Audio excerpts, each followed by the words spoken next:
পঞ্চায়েত আইন অমান্য, সভাপতিকে বহিষ্কার। হাইলাকান্দি জেলার জামিরা গ্রাম পঞ্চায়েতে বড়সড় ঘটনায় চাঞ্চল্য। পঞ্চায়েত আইন অমান্য করার অভিযোগে সভাপতি পদ থেকে বহিষ্কার করা হল জামিরা গ্রাম পঞ্চায়েতের সভাপতি মুস্তাক আহমেদ চৌধুরীকে।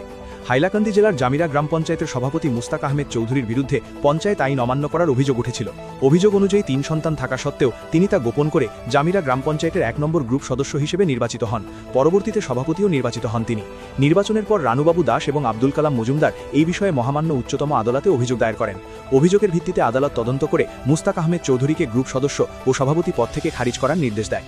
এরপর হাইলাকান্দি জেলা প্রশাসন তদন্ত সম্পন্ন করে জামিরা গ্রাম পঞ্চায়েতের সভাপতি পদ ও 1 নম্বর গ্রুপ সদস্য পদ থেকে মুস্তাক আহমেদ চৌধুরীকে বহিষ্কার করে। এই নির্দেশ জারি করেন হাইলাকান্দি জেলার জেলা আয়ুক্ত অভিষেক জৈন। হাইলাকান্দি থেকে পূর্ণজ্যোতি দেয়ের রিপোর্ট, ঈশান বাংলা নিউজ, শিলচর।